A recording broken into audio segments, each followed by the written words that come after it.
नमस्कार, इस टाइम मौजूद हैं सहरसा विधानसभा में मेरे साथ अमित कुमार बबलू जी हैं, जो आरजेडी से अपना आवेदन दे चुके हैं। अगर जनता ने चाहा और टिकट मिला तो सहरसा विधानसभा से इलेक्शन लड़ेंगे। उनसे जानना चाहते हैं कि सहरसा विधानसभा चुनाव 2025 की क्या तैयारी चल रही है।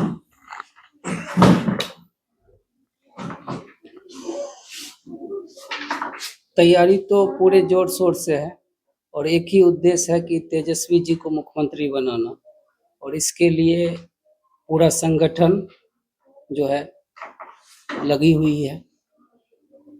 लगभग देख रहे हैं अपने विधानसभा में वर्तमान में बीजेपी के विधायक होते हुए, बीजेपी का मेयर होते हुए, एनडीए के सांसद होते हुए जो विकास होना चाहिए, क्या वो विकास हो पाया? नहीं, कहीं से भी विकास, अगर आप शहर में तो निश्चित रूप से गए होंगे और आप आए होंगे, तो रास्ते की स्थिति देख लीजिए। शहर में जल जमाव की स्थिति है, पूरे शहर में यातायात की भी उतना ही प्रॉब्लम है। डबल इंजन की सरकार रही है, केंद्र में भी और राज्य में भी।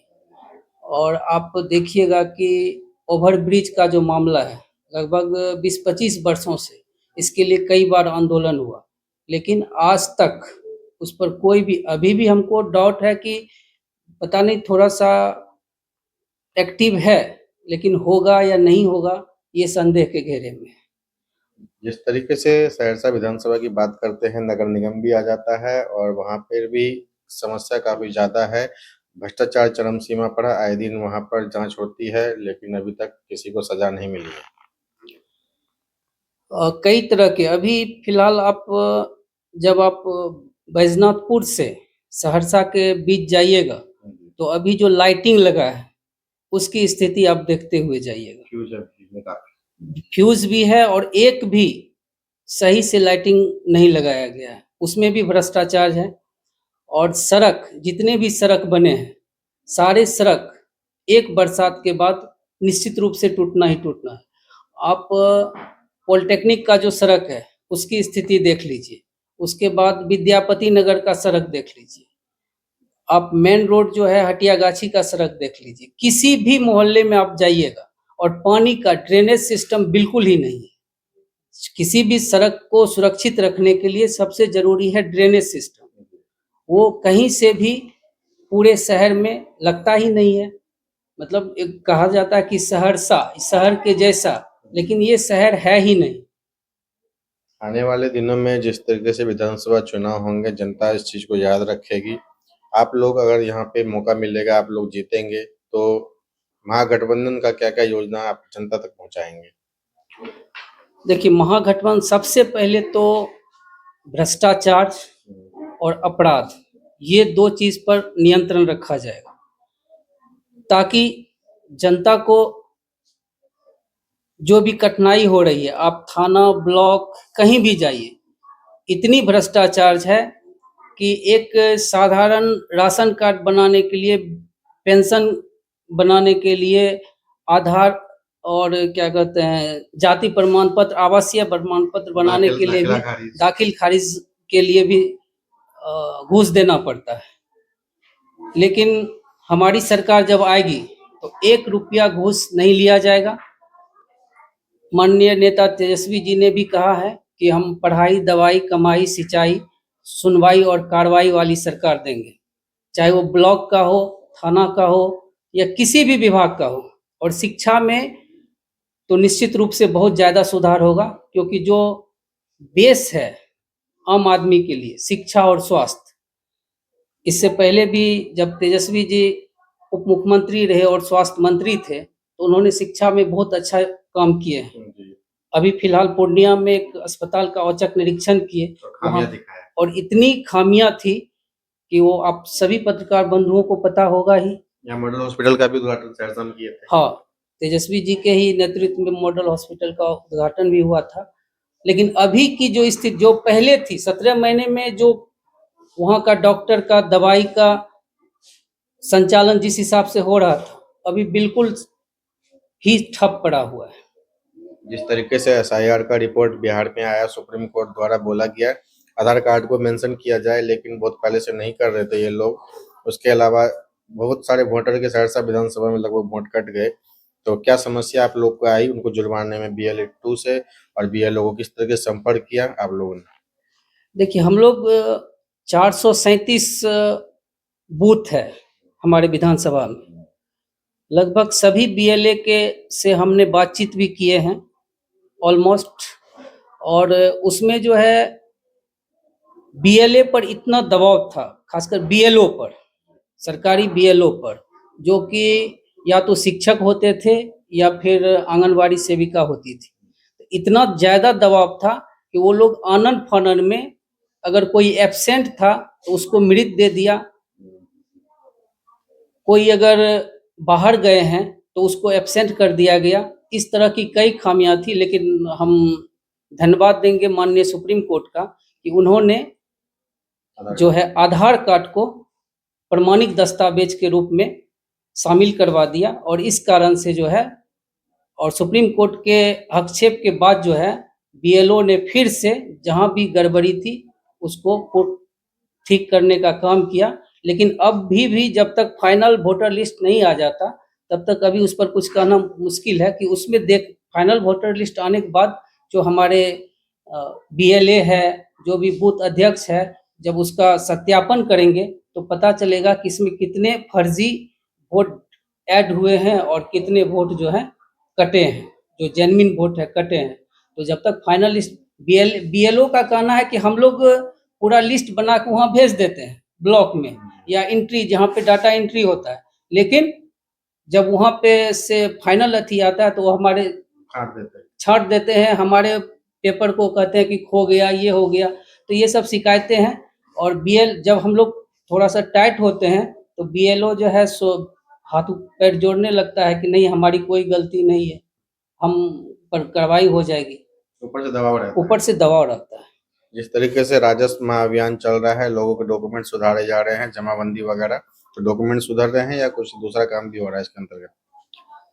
देखिए जमाबंदी के डॉक्यूमेंट सुधारने के नाम पर आज से तकरीबन 3-4 महीने पहले एक बार और इस तरह का हुआ था। इसमें मतलब गरीब आदमी जो है 5-5 हजार 10-10 हजार रुपया लगा करके उनको पैसा दिए थे, एक किसान, एक आदमी, और वो पैसा लेके कहाँ गया किसी को कुछ पता नहीं। और फिर जो है अभी जमाबंदी के नाम पर ये हो रहा है, और अब उसको उसके लिए भी जो है जो भी कागज दस्तावेज आ रहा है तो कहीं न कहीं पैसे के खेल इसमें भी होने की संभावना लग रही है। 94 लाख महिलाओं को बताया गया था, मतलब गरीब लोगों को बिहार में 2 लाख रुपए दिए जाएंगे, वो तो नहीं दिए गए। दोबारा 10,000 की योजना है, क्या लगता है इस बार पहुंच पाएगा? ये देखिए, ये सिर्फ लॉलीपॉप है, सरकार की नीयत सही नहीं है। जिस तरह से हमारे नेता माननीय तेजस्वी यादव जी ने जातीय जनगणना करवाया, और जातीय जनगणना करवाने के बाद जो स्थिति आया कि जो लगभग 94,000 परिवार जो था, 94 लाख परिवार गरीब थे जिसको आर्थिक सहायता की जरूरत थी, लेकिन उसी समय जो है सरकार नीतीश कुमार से मिलकर हर परिवार को 2 लाख की सहायता एक मुश्त देने की बात थी। लेकिन नीतीश जब देख रहा कि चुनाव सर पे है, और तेजस्वी जी ने 2500 महीना जब किया कि हर महिला को 2500 रुपया महीना दिया जाएगा माँ बहन योजना के तहत, तो उसके ग्राफ को नीचे करने के लिए जिस तरह से जनता में एक जोश आया था, महिलाओं में एक उत्साह आया था कि नहीं अब जो है सो हम तेजस्वी को ही वोट देंगे, तो उसके काट के लिए जो है ये 10,000, और ये 10,000 देने के लिए ये भी कह रहा है कि हमको जीविका के तहत देंगे, जीविका में जुड़िए। तो ये कहीं न कहीं जो है फ्लॉप होगा ही। जैसे पीछे धीरे-धीरे ये भी आप लोगों को कॉपी कर रहे हैं, 125 यूनिट बिजली, पानी फ्री, 1500 पेंशन, धीरे-धीरे आप लोगों के पीछे आ रहा है क्या ये सब? हाँ, जैसे कि तेजस्वी जी ने कहा था कि हम 1500 रुपया पेंशन देंगे, 200 यूनिट बिजली फ्री देंगे और 500 में गैस सिलेंडर देंगे। तो ये नकलची सरकार है और नकल करने में माहिर है। तो 1100 पेंशन किया है, लेकिन माननीय तेजस्वी जी ने कहा है कि हम 1500 पेंशन देंगे, और अगर लगेगा कि महंगाई के हिसाब से उसमें बढ़ोतरी करना है तो हम उसको भी आगे बढ़ाएंगे। 2500 जो माँ बहन योजना है उसको भी हम बढ़ाएंगे। तो ये नकल कर रही है सरकार, लेकिन ये नकल ज़्यादा दिन टिकने वाली नहीं है। देख रहे हैं इस बार विधानसभा में जो वर्तमान विधायक के खिलाफ एंटी इनकम्बेंसी बनी हुई है। वर्तमान में लोग नाखुश है, सड़क पे पानी बनगांव से लेके बड़ियाई तक खुद उनके घर के आगे पानी लगा रहता है। इस पर जो है क्या लगता है ये लोग नहीं निकाल पाएंगे सीट? देखिए, जनता में आक्रोश है। जनता तो किसी भी स्थिति में, खास करके एनडीए गवर्नमेंट से तंग आ चुकी है। चाहे वो करप्शन का हो, चाहे वो आए दिन सहरसा में जो है हत्याएं होती रहती है। कानून व्यवस्था का जो स्थिति है वो बहुत ही दयनीय है, और जो विकास योजना है वो बिल्कुल ठप पड़ा हुआ है।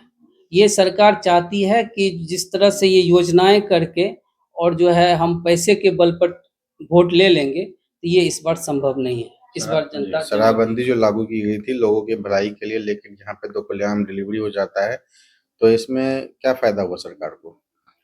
सरकार को फायदा तो नहीं हुआ, लेकिन आम जनता को इससे काफी नुकसान हुआ है।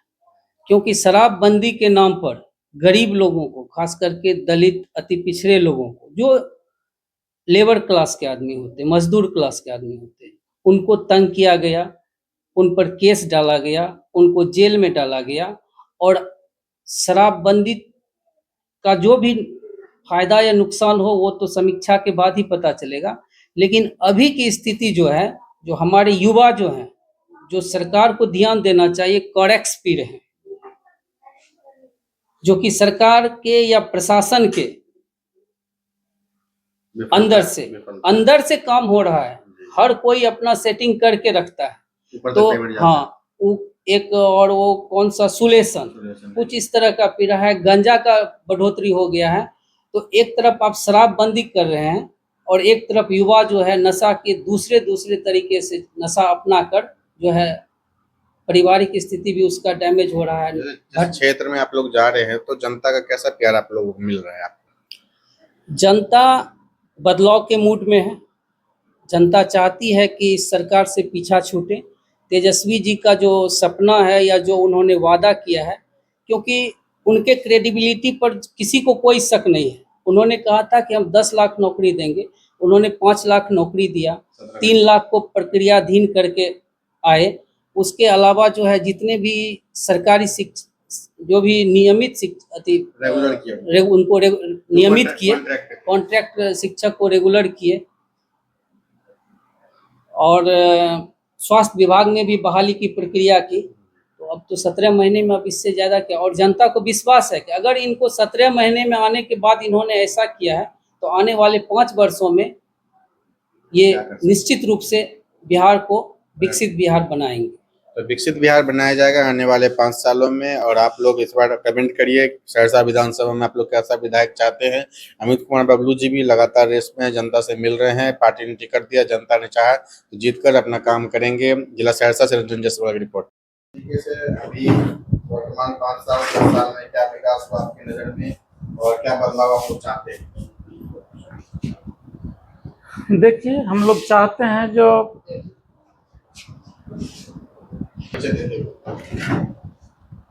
सबसे पहले आपके चैनल को बहुत बहुत धन्यवाद। इतना काफ़ी मशक्कत करके हम लोग के एरिया आए हैं, इसके लिए आपके चैनल को धन्यवाद देते हैं।